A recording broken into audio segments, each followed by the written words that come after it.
नमस्कार. सब त्यांनी जरा जोरात एकदा बोला. नमस्कार. नमस्कार. अंगाशी आता जरा मला गोड वाटलं. मी आज सावित्री ज्योतिबा फुले. नाव समजसने ठावा असेल ना? होय होय होय. नाव समजसने ठावा आहे. काय काय काम केली बरं म्या? पोरींसाठी पहिली शाळा सुरू केली. घरचा पाण्याचा हाऊस खुला केला. समजा तुम्हाला ठेवा आहे की. अवबर मी माझी कहाणी सांगते, नीट ध्यान देऊन ऐका. मी सावित्री ज्योतिबा फुले. नायगाव माझं माहेर. खंडोजी नेवसे पाटलाची मी पोर. अहो पाटलाची पोर होती मी. माझं समज कोड कौतुक बघा पुरं केलं जायचं. मी काय बी हाट केला तरी बी माझा हाट पुरा केला जायचा बघा. महाबाप पाटील होता. अख्ख्या पंचक्रोशी मध्ये माझ्या बापाच्या नावाचा दबदबा होता. कुणाचा काय बी प्रश्न असला की माझ्या बापाकडे यावं. महाबाप समध्यांचा प्रश्न सोडवायचा बघा. अहो सम्याने बायको नांदवली नाही तरी माझ्या बापाकडे यावं. आता इथं सम्या नावाचं कोण नाही ना? नाही तर बारटीला विचार केला आमचं प्रकरण ह्यांना कसं काय कळलं. हा तर सम्याने बायको नांदवली नाही तरी माझ्या बापाकडे यावं. महाबाप सम्याला बोलून घ्यायचा आणि म्हणायचा, अरे सम्या बायकोला नांदत नाहीस म्हणजे काय? गोमान घरला घेऊन जा तिला. सुनाता मॅडम तिकडून वय वय वय. सम्या गपचूप बायकोला घेऊन घरला जायचा ना. म्हणायचं मी कुठं काय करतोय, मी कुठं काय करतोय.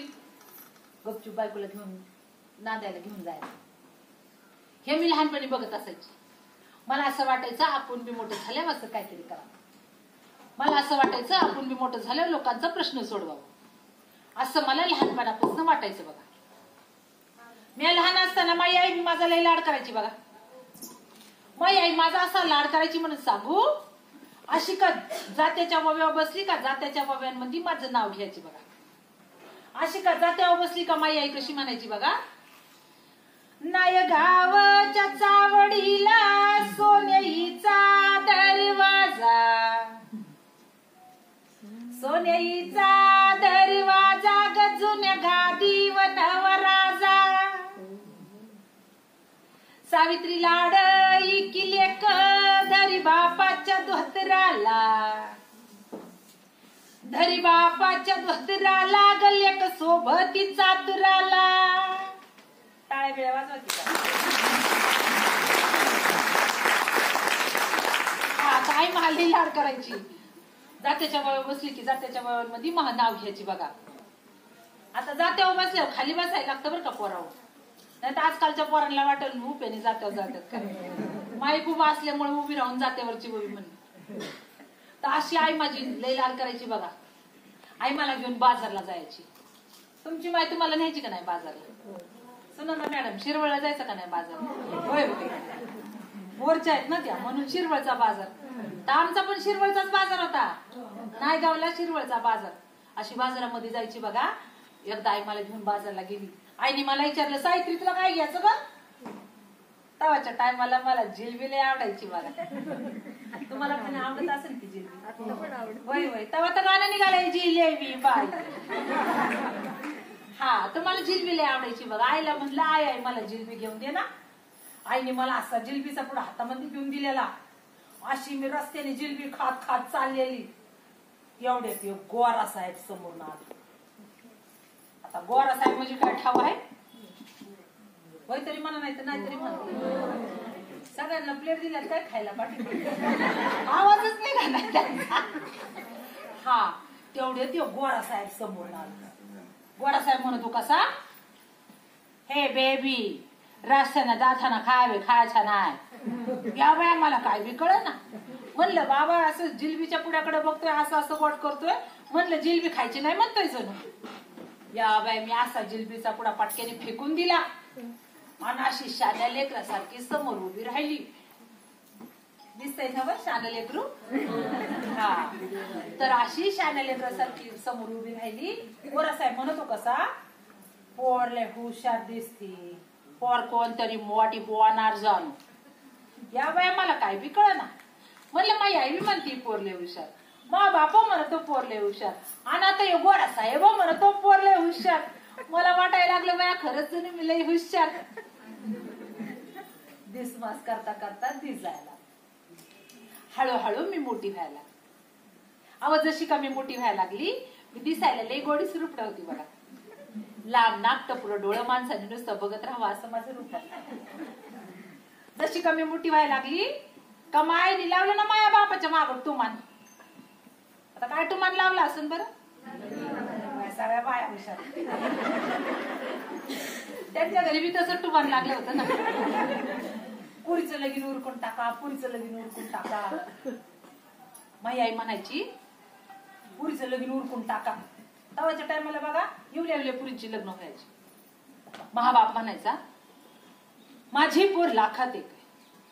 जो कोणी समाज सुधारणा करणार असेल, जो कोणी जग परिवर्तन करणार असेल, अशाच मुलाशी माझ्या मुलीचं लग्न लावून देईन. या वया मला काय बी कळत नव्हतं. विल्या विल्या पुरीमध्ये झिमा म्हणा फुगडी म्हणा खेळायचं माझं काम चाललेलं बघा. मी 9 वर्षाची झाली असेल. किती वर्षाची? पाठीमागं काय लक्ष आहे का? वय वय वय 9 वर्षाची झाली असेल.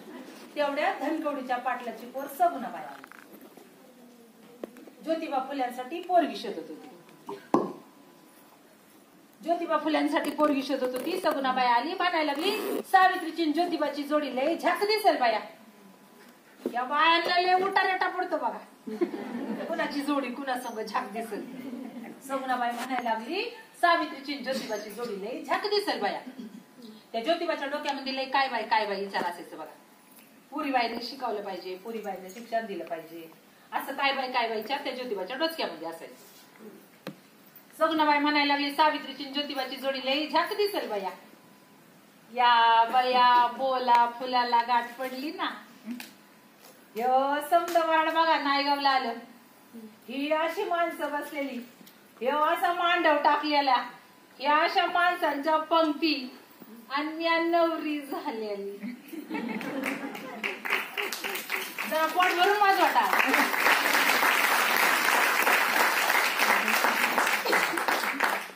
मी नवरी झालेली, गळ्यामध्ये मंगळसूत्र, पायामध्ये जोडव्या, अशी ठुमकत ठुमकत नवरी होऊन मी पुण्यामध्ये आली. अहो नवरी होऊन मी पुण्यामध्ये आली आणि ह्यांच्या घरामध्ये बघती तर काय, इकडून ठेवलेली पुस्तकं, तिकडून ठेवलेली पुस्तकं, समोरून ठेवलेली पुस्तकं. या बाया म्हणलं बाबा का नसती पुस्तकच खातो काय जण. जेव्हा बघा तेव्हा पुस्तकात बघत असायचं, जेव्हा बघा तेव्हा काहीतरी लिहत असायचं, जेव्हा बघा तेव्हा काहीतरी वाचत असायचं. मी काय ध्यान देत नव्हती. माझं आपलं घरातलं काम झालं, मी झालं. अहो एकदा काय झालं, ह्यांनी मला आवाज दिला म्हण सावित्री इकडे ये. या बाया मला लागलं ना भ्या वाटाया. म्हणलं नवरा बायकोला मारतो, मला मारणार जणू. लय भ्या वाटायला लागलं. अशी समोर जाऊन मी उभी राहिली तर हे मला म्हणतात कसं, सावित्री पोरीबाईंची परिस्थिती लय वंगाळ आहे. बुकामध्ये काय लिहिलं हे पोरीबाईंना आपण शिकवलं पाहिजे. म्या पुरुष आहे सावित्री, म्या स्त्रियांपर्यंत जाऊ शकत नाही.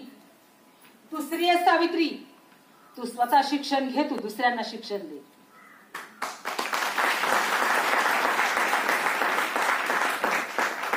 या बाया म्हणलं 10-12 भाकऱ्या थापाया सांगितल्या असत्या तर मी थप्पा थापून दिल्या असत्या.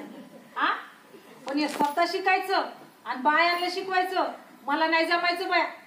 हे मला असलं लिवायचं काही जमायचं नाही. हे मला म्हणायला लागलं सावित्री प्रयत्न कर सावित्री, तुला शिकवायची गरज आहे पोरींना. बाया आवाज वाढला होता. मी गपचूप बसली. तुम्ही तरी बोलता का जरी आवाज वाढला? कसं पटलं बाबा बायांना. नाही हा तर असा आवाज वाढलेला. मी गपचूप बसली, मी काय नाही म्हणली. मग आम्ही शेतावर गेलो. शेतावाशी पेरायची कामं चाललेली होती.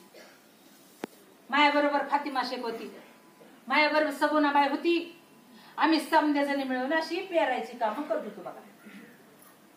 ह्यांनी मला आवाज दिला. मला म्हणतात कसं, अगं सावित्री बघ पेरायची कामं चालू आहे ती. अगं एका दाण्यानं गाडून घेतलं नाही तर उभं कणीस निर्माण होत नाही. आज आपण दोघांनी गाडून घेतलं नाही तर उद्याच्या समाजाची निर्मिती होणार.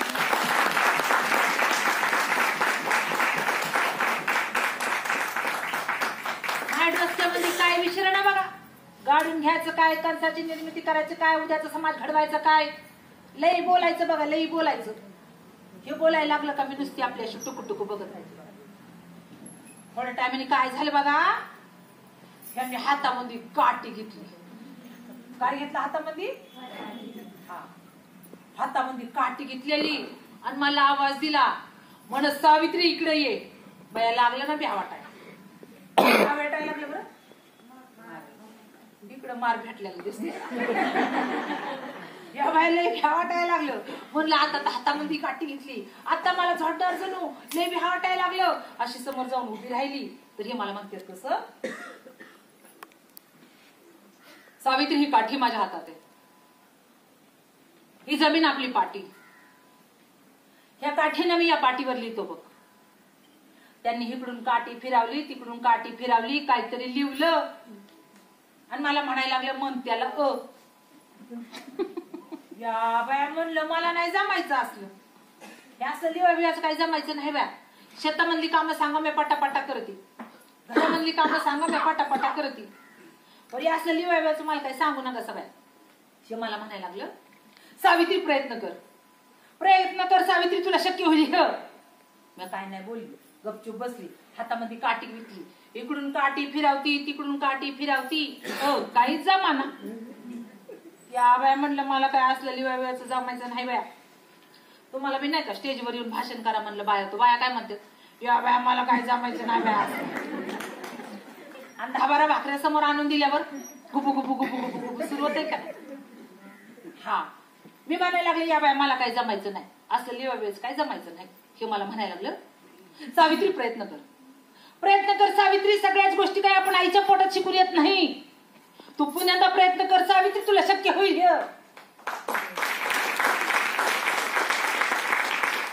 अंतःकरणापासून बोलत होतं बघा. पुरीबाईला शिकवायचं होतं, लई तळमळ होती ह्यांना. हे मला म्हणायला लागलं, सावित्री पुण्यांदा प्रयत्न कर सावित्री, तुला शक्य होईल. मी काय नाही बोलली. पुण्यांदा काठी हातामध्ये घेतली बघा, इकडून काठी फिरावती, तिकडून काठी फिरावती. 8 दिवस लागले बघा शिकाया. मग मी आ शिकले, मग मी ऊ शिकले, मग मी ऊ शिकले, समधी 12 खडी शिकले बघा. पुस्तकातली अक्षराशी मला मोत्यासारखी दिसायला लागली, पुस्तकातली अक्षराशी मला फुलासारखी दिसायला लागली, पुस्तकातली अक्षराशी माया संग बोलायला लागली. मला लई गोड वाटायला लागले, अशी अक्षर माया संग बोलायला लागली. मी लिवाय वाचायला शिकली होती. ह्यांना मैंदाळा आनंद झाला बघा. घरोघर गेलं, समध्या माणसांना सांगायला लागलं, म्हणायला लागलं, पुरीबाईला साळ्याला धाडा, बुकामध्ये काय लिहिलं हे पुरीबाईला शिकवा.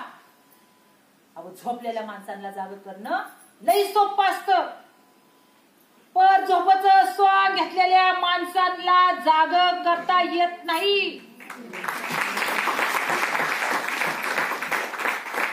गावाच्या टायमाला माणसांनी झोपचं स्वांग घेतलेलं होतं.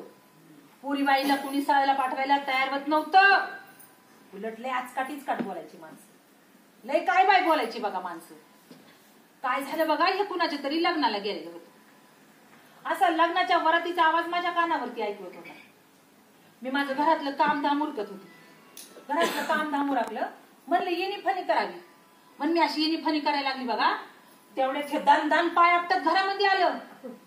भर लग्नाच्या वरातीमध्ये कुणीतरी ह्यांचा अपमान केलेला. असं दान पाय आपटत घरात आलं आणि म्हणायला लागलं, समजतात का ही लोक स्वतःला, माझा अपमान करतात. मला म्हणतात ब्राह्मणाच्या बरोबरीने तू वरातीत चालायचं नाहीस. 4 बुक शिकलास म्हणून स्वतःला काय ब्राह्मण समजतोस काय? पोरीबाईला शिक्षण देतोयस, धर्म बुडवायला निघालायस. नाही नाही ते बोलतायत लोक, सावित्री संताप होतोय, मला सहन होत नाही. या बाया पेटल्याला अग्नी मी माझ्या डोळ्यासमोर बघतो. ह्यांच्या डोळ्यामधून आग बाहेर पडत होती, ह्यांच्या हातामधून आग बाहेर पडत होती, ह्यांच्या पायामधून आग बाहेर पडत होती. असा पेटलेला अग्नी मी माझ्या डोळ्यासमोर बघत होती. म्हणलं लई संताप झाला, लई लाही झाली ह्यांची, हे काहीतरी करण्याचं. ह्यांनी पुण्यामध्ये भिडेवाड्यामध्ये पोरींसाठी पहिली शाळा सुरू केली.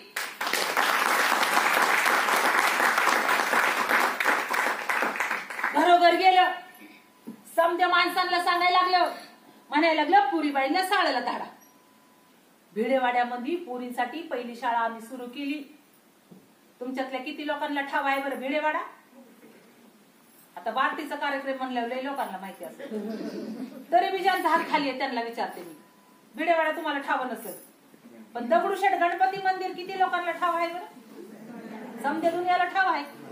आणि दगडूशेठ गणपती मंदिराच्या पुढे जो वाडा तो भिड्यांचा वाडा, पण कुणी डोकून बघत नाही तिकडं. असं गणपतीचं दर्शन घेतात. आमच्याकडे काय वळून बघायची तो इतिहास आम्ही तयार केला. तो इतिहास अजून जिवंत आहे. भिड्यांचा वाडा मोडकळीला आलाय पोरांनो, खिंडार झालंय त्याचं. तुमचं लक्ष नाही ना त्याच्याकडं, दुसरं कोण काय करणार? लेकी हो, पोरीबाळी हो, तुम्ही वकील झाला, इंजिनियर झाला, शिक्षिका झाल्या, डॉक्टर झाल्या, लई मोठ्या मोठ्या पदांवर गेला तुम्ही. अहो जिथं आपली सुरुवात झाली तिथं वळून तर बघा. खिंडार झाले त्याला खिंडार होऊ देऊ नका. इतिहास जिवंत ठेवा. पुण्यामध्ये भिडेवाड्यामध्ये पोरींसाठी पहिली शाळा आम्ही सुरू केली. पहिल्या दिवशी वर्गामध्ये 5च पोरी. हे म्हणायला लागलं सावित्री, एक पोरगी आली तरी तू शिकवायचंच तिला. वर्गामध्ये 5 पोरी आल्यात, लय बेस झालं. पोरींना अशा वर्गामध्ये बसवल्या. पोरींना अशा वर्गामध्ये मी बसवल्या. मी अशी फळ्यावरती लिवायला लागली. मी इकडे फळ्यावरती लिवसतो, पोरी भुसकून पळून गेला. बचत गटातल्या बायका कशा कर्ज घेतल्या क्या होय की तसं मी इकडे पळून बघस्तवर पुरी भुसून पळून गेल्या. तवाच्या टायमाला लई कालवा व्हायचा बघा माणसांचा. म्हणायचं कोण चाळाला जाईल त्याला आम्ही जित्त मारू. मरणाच्या भीतीने वर्गात बसलेल्या पुरी भुसून पळून जायला. या शिक्षणाच्या क्रांतीमधला एक इतिहास आहे. पोरींच्या शिक्षणामधला पहिला बळी तुम्हाला ठाव बी नसेल. पोरीओ सांगते मी तुम्हाला. बाहुली नावाची पोरी होती आमच्या वर्गात शिकायला यायची. अशी पोरगी वर्गामध्ये शिकायला आली म्हणून ती बाहेर गेल्याबरोबर तिला लोकांनी पकडलं. म्हणायला लागली लाडू खा लाडू खा. लाडू मध्ये काचा कुटून टाकले. माझ्या लेकराने तो लाडू हातामध्ये घेतला. लेकराला वाटलं लाडूच आहे तो, म्हणून बाहुलीने लाडू खाल्ला. सगळ्या काचा तिच्या आतड्यामध्ये गेल्या, पोटामध्ये गेल्या, रक्ताची उलटी झाली. बाहुली माझी गत्तप्राण. तुमच्या शिक्षणासाठी पोरी, तुमच्या शिक्षणासाठी गेलेला तो पहिला बळी होती ज्याचं तुम्हाला नाव सुद्धा ठाऊक नाही. बाहुलीचा हौद अजून जिवंत आहे तिथं. हरासखाना पोलीस चौकीच्या तिथं गेला तर बाहुलीचा हौद कुठं आहे विचारा. तुम्हाला सास भी कभी बहुती माहिती आहे. तुम्हाला घर घर की कहाणी माहिती आहे. तुम्हाला ह्याचं लफडं त्याच्याशी, त्याचं लफडं त्याच्याशी असलेल्या टीव्ही सिरियल सगळ्या मालिका तुम्हाला तोंडपाठ. अगो बाय त्या सम्राटचं कसं व्हायचं आणि अगो बाय त्या आमक्याचं कसं व्हायचं. अगं काय करायचंय तुम्हाला? त्या बाहुलीचं काय झालं बघा. तिचा इतिहास कोण शोधून काढणार? वर्गात बसलेल्या पोरी भुसू भुसू पळून जायला लागल्या. जीवाला घाबरताय माणूस. सरसल्ला मग पगडी 50 म्हणतात. जीव वाचवाया पोरी पळायला लागल्या वर्गात. माणसं भिया लागली. हे पुण्यांना घरोघर गेले. म्हणायला लागला अरे मरणाची भीती तुम्ही बाळगू नका सा. अर्जीच्या हाती पाळण्याची दोरी ती जगाचा उद्धार करी.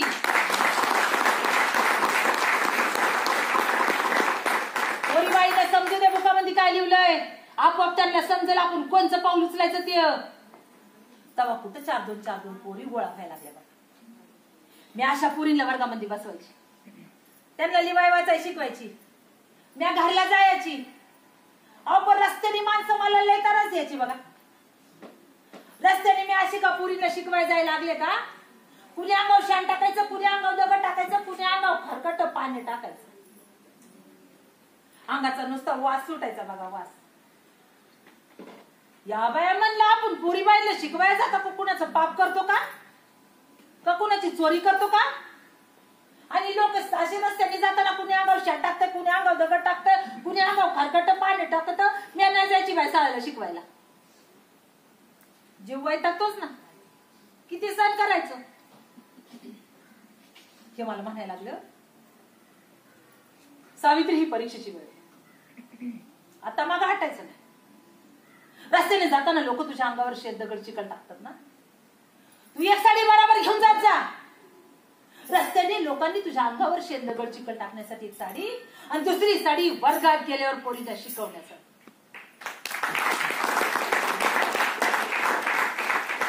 वय म्हणलं तेव्हापासून मी एक साडी बरोबर न्याय लागली.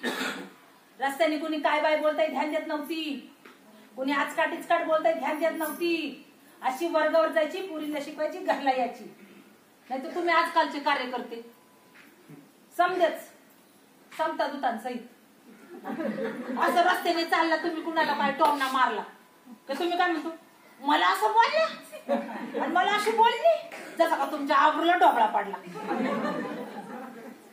हातातले काम सोडून द्यायची? अजिबात नाही. हातातलं काम व्रत म्हणून करायचं असतं. पोरीला शिकवायचं मी व्रत म्हणते. मी अशी वर्गावर जायची, पोरीला शिकवायची, घरला यायची. कुणी रस्त्याने काय बाय टाकताय ध्यान देत नव्हती, कुणी रस्त्याने आचकाट इचकाट बोलताय ध्यान देत नव्हती. अशी वर्गावर जायची, पोरीला शिकवायची, घरला यायची. आव पण एक दिवस काय झालं, योग धटिंगाना आला ना माया समोर उभा राहिला. उच्चा पुरा गोरा गोरा घर घर डोळं लागला ना मायाकडे असा राक्का राक्का बघाय. मायाकडे असा राक्का राक्का बघतो आणि मला म्हणतो कसा, सावित्री, तू जर हे शिक्षणाचा खूळ बंद केलं नाहीस तर आम्ही तुझी अब्रू शाबू ठेवणार नाही. या बया भर रस्त्याच्या त्याकडं पाहिलं आणि काय केलं असेल बरं, ताईला माहितीये काय केलं असेल. आणि जो धुतला ना त्याला थडा थडा थडा लावून दिल्या आणि म्हणलं, अशा थडा थडा लावून दिल्या आणि म्हणलं, माई आब्रू काय तू या बापाची इष्टक आहे का. अशा भर रस्त्याने माणसं बघतच राहिली. म्हणायला लागली, बाय का भिताड भर रस्त्यात बाबाला मारुती म्हणजे काय. तेव्हापासून माणसं मला लय भ्या लागली बघा. हा, अशी का मी रस्त्याने जायला लागली ना पुरीला शिकवायला, अशी मला खिडक्यांमधून डुकू डुकू बघायला. मग मी झाली ना वाघीण. हा, अशी रस्त्याने जायची, पुरीला शिकवायची, घरला यायची, कुणाची टाप झाली नाही मला अडवायची. कुणाची हिंमत झाली नाही पोरीबाईंना शिक्षण देऊ नको म्हणायची. मी अशी वर्गावर जायची वाघिणीसारखी, पुरीला शिकवायची, घरला यायची, कुणाची हिंमत व्हायना मला अडवायची. कुठं पिन मारायची बरोबर नाही. गेला माझ्या सासऱ्याकडे आणि माझ्या सासऱ्याला म्हणतो कसा, गोविंदराव, अहो गोविंदराव, तुमचा मुलगा आणि सून दोघांनी उच्छाद मांडला. हा, उच्छाद धर्म बुडवायला निघाले हे दोघे जण. या दोघांनी जर हे शिक्षणाचं खूळ बंद केलं नाही तर आम्ही तुम्हाला वाळीत टाकून असा 4 जाग्यावर लचकत होता बघा. होय ना, विचार स्थिर नसलं की माणूस लचकत. मग सासरं तापलं ना. सासऱ्यांचं कामच असतं तापायचं, मान्य आहे ना सगळ्यांना. होय होय होय, बाकीच्याची तर बोलायची पण ताप नाही. मग सासरं तापलं. म्हणायला लागलं, ज्योती बाहेर ये, आधी माझ्या समोर येऊन उभा राहा. हे बाहेर आलं, माझ्या सासऱ्यांसमोर उभं राहिलं. माझं सासरं म्हणायला लागलं, अरे काय लावलंय काय तू, अरे 2 घास आम्हाला सुखाने खाऊ देतो का नाही. हे तुझं काय शिक्षण बिक्षण असेल हे समज घराच्या बाहेर. माझ्या घरात राहून असली थेरं चालायची नाही. चल निघ, चालता हो चालायला. हे निघालं ना तरा तरा तरा तरा तरा. ह्यांना म्हणलं, अहो तुम्ही चाललं कुठं. मला म्हणलं पोरीबाईला शिकवायचं, मला म्हणलं पोरीबाईला शिक्षण द्यायचं, आणि आता यायला तर तुम्ही एकटंच निघाला. लय काना भांडायला लागले. बाया तुम्ही बांधता का नाही काना. हा, लगेच पटलं. ह्याच्यापेक्षा जास्त भांडत असत. पण मी दागिन्यासाठी भांडले नाही, मला कुठं फिरायला न्या म्हणून भांडले नाही, मला साडी चोळी घ्या म्हणून भांडले नाही, पोरींच्या शिक्षणामध्ये माझा बी वाटा पाहिजे म्हणून मी भांडायला. त्यांना म्हणलं तुम्ही एकटंच कुठं निघाला, पोरी बाईला शिकवायचं, मी घरी बसून काय करू, हे मला म्हणायला लागलं. सावित्री तुझा निर्णय तुम्ही, तुला पाहिजे तर तू माझ्या बरोबर येऊ शकतेस, तुला पाहिजे तर तू सासरच्यांची सेवा करू शकतेस. या बाया मला काय बी कळ ना, म्हणलं जर सासरच्यांची सेवा केली नाही तर ही समधी माणसं काय म्हणतात बरं, बाया काय म्हणतात, सासरची माणसं सेवा नाही केली. सांगा की एक तरी वाक्य. हा आलंय ओंडगी ही, आणि हिला कामच नको करायला, आणि हिचं काय हात पाय मोडल्यात का, लय काय बाय बोलतात माणसं, सासरच्यांची सेवा नाही केली. हा आपण मी जर मी ह्यांच्या बरोबर गेली नाही, मी जर घराबाहेर पडली नाही तर ह्या माझ्या आया बायांना शिकवणार कोण. मी जसं धाडस केलं तशी दुसरी कोणी करलं असं मला वाटलं नाही, म्हणून मी माझं पाऊल घराबाहेर टाकलं. अंगावरच्या कपड्यानेशी आम्ही दोघं रस्त्याने चालायला, वर उन्हाचा कहार, खाली पायामध्ये चप्पल नाही, भर उन्हात आम्ही असं रस्त्याने चालत होतो. तेवढ्यात ह्यांचा एक मित्र आला, ज्या जातीला तुम्ही सगळ्यांनी बदनाम केलेलं आहे ती जात आमच्या पाठीशी उभी राहिली. उस्मान शेख त्याचं नाव. उस्मान शेख म्हणला गणपतीमध्ये माझं घर, तिथे येऊन तुम्ही दोघ जण राहा. अरे समाज सुधारणा करायची असेल तर पाठच्या भावासारखं आम्ही तुमच्या पाठीशी उभं राहू. अंगावरचे कपड्यानिशी आम्ही उस्मान शेखच्या घरी राहायला लागलो. घरातल्या माणसांनी आम्हाला हाकलून दिलं. समाज सुधारणा लय अशी सोपीच नसती. आपला विचार अटळ ठेवायचा असतो, आपलं व्रत पूर्ण करायचं असतं. अंगावरच्या कपड्यानिशी आम्ही जाऊन उस्मान शेखच्या घरी राहिलो. हे म्हणायला लागलं सावित्री आपण बुकं लिहायची. बुकामध्ये काय लिहिलं ते माणसं वाचतील आणि आपोआप त्यांना समजेल आपण कोणचं पाऊल उचलायचं. यांनी गुलामगिरी पुस्तक लिहिलं, यांनी शेतकऱ्याचं आसूड पुस्तक लिहिलं, यांनी ब्राह्मणाचे कसं पुस्तक लिहिलं, माईंदाळ बुकं लिहिली बघा, माईंदाळ बुकं लिहिली. पर एक दिवस म्हणायला लागलं अगं सावित्री भाषणं देऊन झाली, अगं पुस्तकं लिहून झाली, अगं तरी मी ह्या लोकांच्या डोसक्यामध्ये प्रकाश पडत नाही, आपण काय केलं पाहिजे ते. अगं रक्त ओकेपर्यंत सांगितलं तुम्ही गुलाम म्हणून राहू नका. अगं रक्त ओकेपर्यंत सांगितलं तुम्ही पोरीबाईंना शिक्षण द्या, अगं तरी ह्या लोकांच्या डोसक्यामध्ये प्रकाश पडत नाही.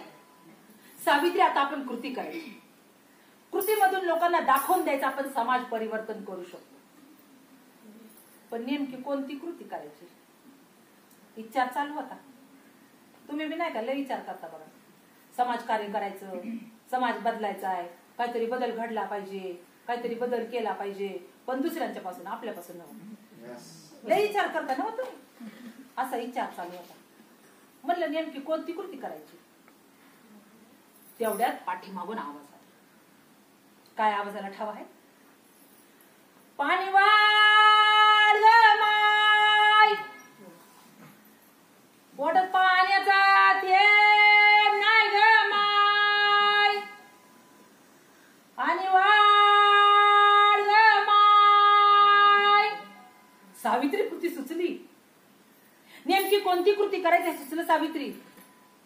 अगं इथं जनावरांना पाणी दिलं जाते पण माणसांना पाणी दिलं जात नाही. जाऊन सांग सगळ्यांना, म्हणा आमच्या हौदावरती या, आमच्या हौदावरती पाणी घ्या. म्हणायला अवकाश. मी बाहेर आली, बाहेर सगळी महारामांगाची खालच्या जातीची माणसं हातामध्ये गाडी घेऊन उभी होती. समजांना म्हणलं आमच्या हौदावरती या, आमच्या हौदावरती पाणी घ्या. म्हणायला अवकाश. हातातली गाडी पडकी घेऊन समधी माणसं आमच्या हौदावरती आली बघा. हातातली गाडी पडकी अशा हौदामध्ये बुडवली बघा. घोट घोट पाणी समधी माणसं पिली. समध्यांचा आत्मा शांत झाला. घाव कुठं घालायचं हे माझ्या नवऱ्याला कळलेलं होतं. नेमकं कोणतं पाऊल उचलायचं हे माझ्या नवऱ्याला कळलेलं होतं. म्हणायला लागले सावित्री आपण आपल्या पाण्याचा हौद खुला केलाय, समध्या पुण्यात होईल बघ. समद पुण्यात येतोंडल सावित्री संस्कृतीचा ठेका घेतला यांनी. शूद्रांना पाणी नाही द्यायचं. अख्खा पुण्यात येतोंडल सावित्री. आपण भ्यायचं नाही, आपण स्वतःसाठी जगायचं नाही, आपण दुसऱ्यांसाठी जगायचं.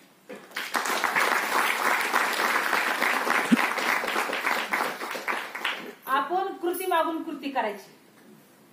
समाज परिवर्तन करून दाखवायचं. आम्ही न्हाव्यांचा संप केला. कशा पायी न्हाव्यांचा संप केला ठाव आहे? होय तरी म्हणा, नाही तर नाहीतरी होय होय. काय लोकांना ठाव आहे, काय लोकांना ठाव नाही. मी सांगते नीट ध्यान देऊ नका. भारताची संस्कृती लय महान संस्कृती. असली संस्कृती जगात सापडायची नाही बघा. इवल्या इवल्या पुरींची लग्न उरकून टाकायची. 6 महिन्याची, वर्षाची, 2 वर्षाची, 1.5 वर्षाची एवढील्या पुरींची लग्न उरकून टाकायची. कवा कवा तर पाळण्यालाच बाशिंग बांधायचं आणि कवा कवा तर पोटाला टिक्का लावायचा. ऍडव्हान्स बुकिंग होय की. असली संस्कृती होती. तुझी पोरगी मला दे, माझं पोरग तुला घे. आणि पोरगी पोरी दोन्ही पोरी झालं तर काय करायचं? होय की. लय महान संस्कृती बघा भारतात. इवल्या इवल्या पोरीची लग्न उरकून टाकायची. बरं जोड्या बी कशा लावायच्या बघा. पोरगी 7 वर्षाची आणि डांगऱ्या 70 वर्षाचा. वय वय.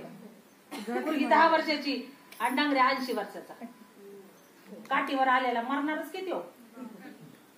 आणि डांगऱ्या गेला की हिला म्हणायचं ईदवा झाली, ईदवा झाली, ईदवा झाली. तिला त्या डांगऱ्या बरोबर चित्तवरती ढकली होती. तिचा आक्रोश लोकांपर्यंत ऐकू येऊ नाही म्हणून जोरा जोरानं ढोल वाजवायचा. त्याच्यातून ती पळत सुटली तर तिला ईदवा ईदवा म्हणून हिनवायची.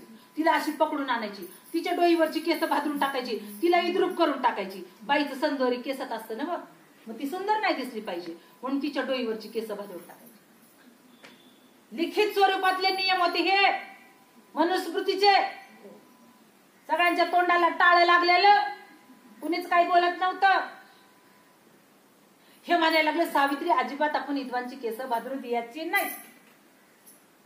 एक माणूस उभा राहिला उभ्या आडव्या भारताला कापून काढायला. म्हणला अजिबात आपण विधवांची केस भादरू द्यायची नाही, आपण वस्तारा बंद ठेवायचा. घरोघर गेलो, समद्या न्हाव्यांना एक केलं, म्हणलं वस्तारा बंद. अजिबात बामणांच्या डोसक्याला हात नाही लावायचा जोपर्यंत म्हणत नाही विधवांची केस भादरू नका तोपर्यंत. ठरलं तर मग समद न्हावी एक झालं, वस्तारा बंद. संपाला सुरुवात झाली. 4 दिवस झालं, 8 दिवस झालं, 10 दिवस झालं, 15 दिवस झालं, वस्तारा बंद. जनरल नॉलेजचा क्वेश्चन, वस्तारा बंद असल्यावर काय होईल सांग? काय होईल? लॉकडाऊन मध्ये अनुभव आला की सगळ्यांना. जयदेव रणवे काय होईल? बामणाच्या लागल्या ना दाड्या वाढायला. त्यांना वाटायला लागलं आता काय संप भेटायचं नाही. ह्यांच्याकडे आलं आणि म्हणायला लागलं अरे तुम्ही विधवांची केस नका भादरू, निदान आमच्या तरी दाड्या आता भादरा. टाळ्या तर झालंच पाहिजे.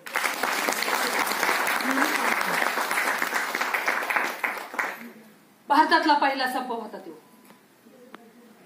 त्या मी यशस्वी करून दाखवला होता. तेव्हापासून लोकांचा आत्मविश्वास वाढला. आपण समाज परिवर्तन करू शकतो याच्यावरचा विश्वास वाढला. आपण रूढी परंपरा मोडून काढू शकतो याच्यावरचा विश्वास वाढला. तेव्हा कुठे 4-2 माणसं ह्यांच्या बरोबरनी या लागली, ह्यांच्या बरोबरनी काम करायला लागली. आपण बाहेर माणसांचा लेव्याचा कालवा म्हणायचे ज्योतिबाला जित्ता मारला पाहिजे, ह्याला मारल्याशिवाय कायची काम थांबायची नाही. काय झालं बघा, सांजच्या टायमाला हे पुस्तक लिहत बसलेलं होतं. रातच्या 12चा ठोका पडला असेल तेवढ्या दारावर ते ठप ठप झाली. या बाय म्हणले एवढ्या रातच्या टायमाला आलं तरी कोण? दरवाजा उघडला, समोर बघते तो 2 मारकरी उभं, हातामध्ये कुऱ्हाडी घेतलेल्या आणि म्हणत होतं कुठे ते ज्योतिबा, त्याची आम्हाला खांडोळी करायची आहे. या बाय मी मागं सरापली. हे मारकरी पुढे झाले, म्हणायला लागलं कुठे ते ज्योतिबा, त्याची आम्हाला खांडोळी करायची. हे पुढे आलं, म्हणायला लागलं मी हाय ज्योती, कशा पाय माझी खांडोळी करतायसा. ते 2 मारकरी म्हणायला लागलं ते आम्हाला काय मिठावं नाही, ज्योतिबाची खांडोळी केली आम्हाला पैक मिळणार आहेत ती. हे म्हणायला लागलं अरे माझी खांडोळी करून जर तुम्हाला पैक मिळणार असते तर मला बरंच वाटेल. अरे मी काय बोलतो ह्याच्याकडे तर ध्यान द्या. तेव्हा बी लोकांनी नाही ध्यान दिलं, आता बी द्या. मोबाईल असेल तर बाहेर घेऊन जा, अतिशय महत्वाचा फोन असतो. हे मारेकऱ्यांना बोलायला लागलं, म्हणायला लागलं अरे मी काम करतोय काय हे तरी तुम्ही डोक्यात घ्या, मी काय विचार सांगतोय हे तरी तुम्ही डोक्यात घ्या. हा अरे गुलामाला गुलाम म्हणून राहू नको म्हणून मी सांगतोय, अरे पोरीबाईला शिक्षण द्या म्हणून मी सांगतोय, आणि तरी तुमच्या डोक्यात प्रकाश पडत नाही. अरे तुमच्या हातात ज्यांनी कुऱ्हाडी दिल्या त्यांच्या हातात कुऱ्हाडी द्या बरं, कशी धोत्रवली वाहतात बघा. दोघांनी टाकमाक एकमेकांकडे पाहिलं, कुऱ्हाडी फेकून दिल्या आणि म्हणायला लागलं आम्ही तुमची खांडोळी करणार नाही, पण तुमच्याकडे कोण वाकड्या नजरेने बघल त्याची आम्ही खांडोळी करू.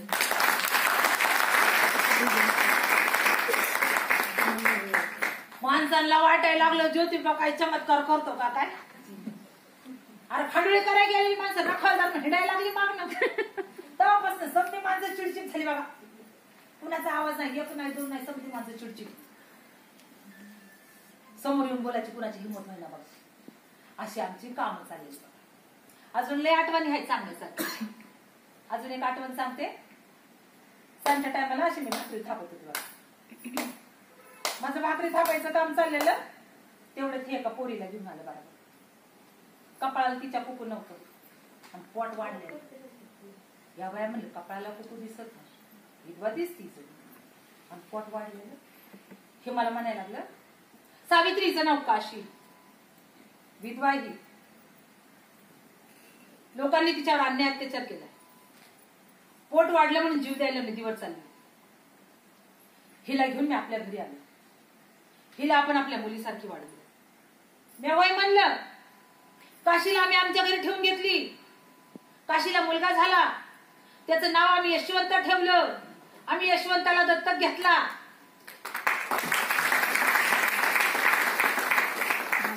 आम्ही आमच्या घरावर बोर्ड लिहिला. म्हणलं जे कोणी अन्याय अत्याचार झालेली बाई असेल आमच्या इथे यावं, बाळात व्हावं, पोर पाहिजे असेल तर घेऊन जावं, नसेल पाहिजे तर पोर इथं ठेवून जावं. 150 वर्षापूर्वी आज तुम्ही आठवली बाई जर तुमच्या घरी आली तर तुम्ही काय म्हणता? बाई माझी सासू लय आगाव आहे, बाई माझ्या सासरा लय आगाव आहे, बाई माझी दीर मला काय बोलेल, बाई माझी जाऊ मला काय बोलेल, आणि तुम्ही दार लावून घेता तिला मदत करत नाही. 150 वर्षापूर्वी आम्ही आमच्या घरावर बोर्ड लिहिला, बालहत्या प्रतिबंधक राहा. माझ्या अन्नामध्ये बारकी लेकरं वाढायला मला पोर नाही झालं म्हणून काय झालं? ह्या लेकरांची मी आई झालेली होती. तुम्हाला थंडीने पोरं होतात तुम्हाला. आता झाले तू मी आणि माझं एकच. पण त्याच्या अगोदरच्या पिढीमध्ये आजी लोकांना विचारा बरं, आजी किती पोरं होती? आजी सांगती 4 पोरं 4 पोरी, जसा का झेंडाच लावला. आता एवढी खडीने पोरं होत्या. एक प्रश्न मी तुम्हाला विचारते, तुम्ही तुमचं नाव सांगू शकता, तुमच्या वडिलांचं नाव सांगू शकता, तुमच्या आज्याचं नाव सांगू शकता, लय त्याला पंजाचं नाव सांगू शकता. खापर पंजाचं नाव ठेवायचं इथं असलेलं कुणाला? खापर पंजाच्या पुढं एक मॅडम, एक खापर पंजाचं नाव सांगू शकते, त्यांच्या पुढं नाही. मग खंडीने पोर राहून काय फायदा? आम्हाला एक बी पोर नाही झालं. 150 वर्ष झालं आमचं नाव तर तुमच्या सगळ्यांच्या मोठा.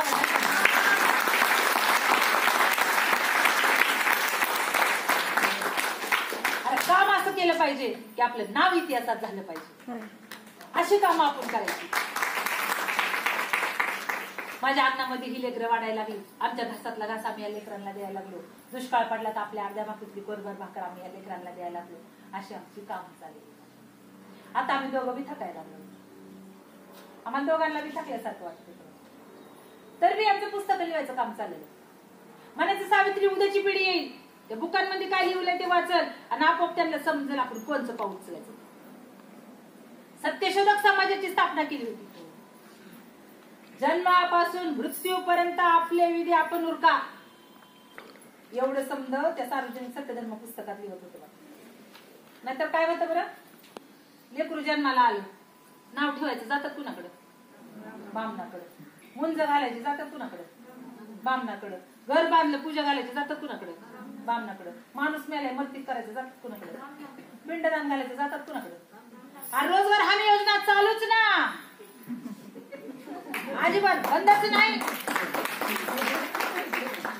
हे म्हणायला लागलं देव आणि माणूस ह्याच्यात एजंट अजिबात नाही पाहिजे. अजिबात एजंट नाही पाहिजे. जे काय पाहिजे पूजा करायची तुम्ही स्वतः करा. कशी करायची? सार्वजनिक सत्यधर्म पुस्तकात लिहायला लागली.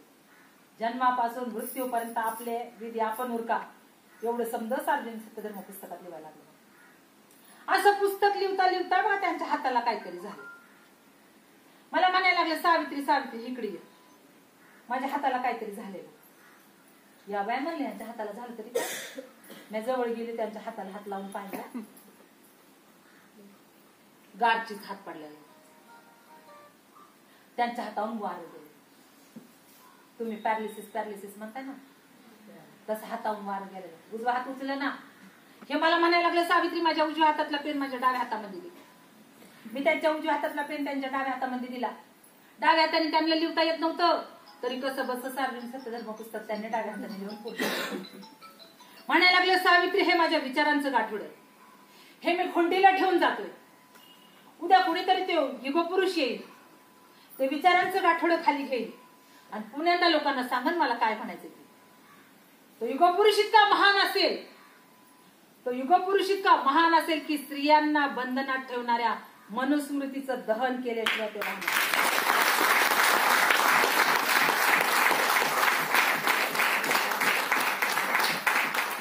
लई बोलत होतं ते, लई बोलत होतं.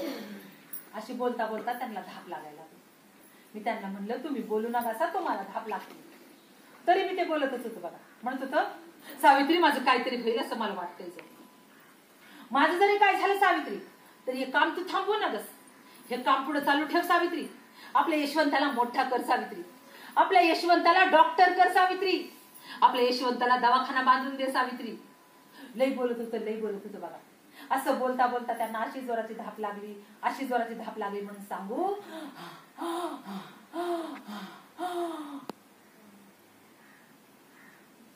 डोळं मिटून घेतलं त्यांनी. समद संपलेलं होतं.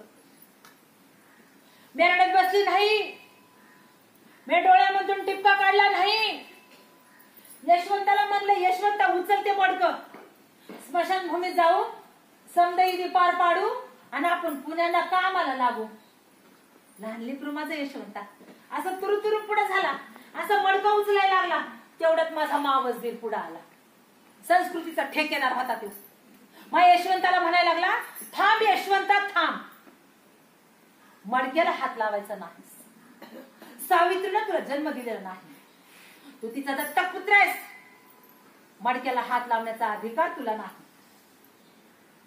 यशवंताला म्हणलं, यशवंता तू माग हो. वाघीनच होती मी स्वतः पुढे गेली, मडकं हातामध्ये धरलं, पुढे चालायला लागली. पाठीमागून अंत्ययात्रा यायला लागली. मी पुढे चालायला लागली, पाठीमागून अंत्ययात्रा यायला लागली. मी इतिहासातली पहिली बाई होती, मी हातामध्ये मडकं धरलेली. बाई माणसाची पहिली बाई माणूस होती, हातामध्ये मडकं धरलेली. आम्ही स्मशानभूमीत गेलो, समदईदी पार पाडलं. आम्ही पुण्याला कामाला लागलो. मी पदर खोचून कामाला लागलो. मला पुण्यांदा लोकांना सांगायचं तर तुम्ही गुलाम म्हणून राहणार असा. मला पुण्यांदा लोकांना सांगायचं तर तुम्ही पोरीबाईंना शिक्षण द्या. मला पुण्यांदा लोकांना सांगायचं होतं ज्योतिबा फुल्यांनी काय सांगितलं. मला जसं जमल, मला जसं झेपल तसं हे काम पुढे चालू ठेवायचा मी प्रयत्न केला. सत्यशोधक समाजाची चळवळ मला जशी झेपल तशी मी पुढे न्यायचा प्रयत्न केला. 4-2 माणसं माझ्या बराबर येत होती. त्या माणसांना बराबरीने घेऊन ही चळवळ पुढे ठेवायचं मी काम चालू केलं. ह्यांचा अजून एक सपान मी पुरे केलं बघा. मी माझ्या यशवंताला मोठा केला. माझ्या यशवंताला मी डॉक्टर केला बघा. माझ्या यशवंताला मी दवाखाना बांधून दिला बघा. समधी माणसं यशवंताच्या दवाखान्यात जायची, औषध पाणी घ्यायची, मनाला लई समाधानी वाटायची बघा. लहान म्हणा का, मोठा म्हणा का, गोर म्हणा का, गरीब म्हणा का, समधी माणसं यशवंताच्या दवाखान्यामध्ये जायची, मनाला लई समाधान वाटायचं.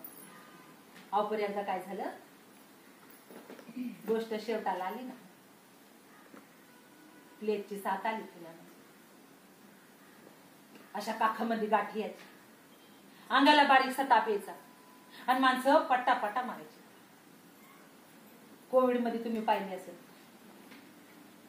एकाला उचलून दवाखान्यामध्ये नेईपर्यंत दुसरं पडलेलं असायचं, दुसऱ्याला उचलून दवाखान्यामध्ये नेईपर्यंत तिसरं पडलेलं असायचं आणि तिसऱ्याला उचलून दवाखान्यामध्ये नेईपर्यंत चौथं पडलेलं असायचं. ह्याला उचल दवाखान्यात नाही, त्याला उचल दवाखान्यात नाही, त्याला उचल दवाखान्यात नाही, अशी आमची घाई चाललेली बघा. तेवढे ते 3 वर्ष झाली तर किरकिर करत आलं घोरपडीमध्ये. मुंडवा गावातलं लई लांबचं नाही सांगत. 3 वर्षाचं लेकरू असं किरकिर करतात. म्हणलं बाळ का किरकिर करतं म्हणून उचलून त्याला माझ्या खांद्यावर घेतलं. बाळाच्या काखामध्ये चाचपून पाहिलं, बाळाच्या काखामध्ये गाठी लागत.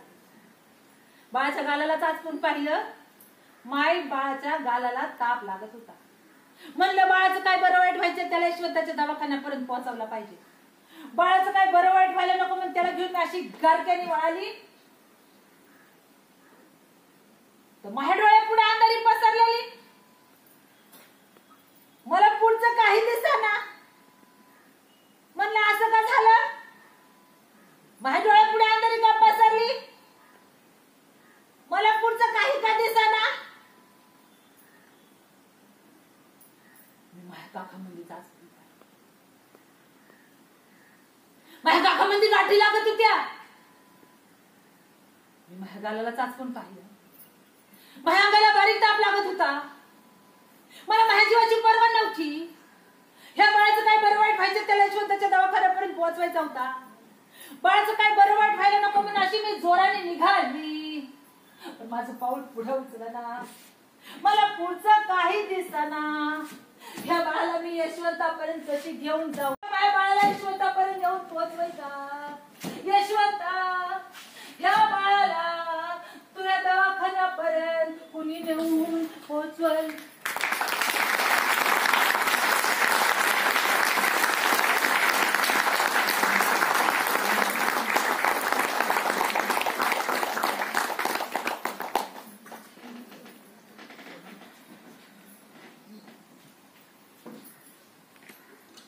अशा रीतीने शेवटच्या क्षणापर्यंत दुसऱ्यांसाठी झटत असताना सावित्रीबाई फुलेंचा मृत्यू झाला.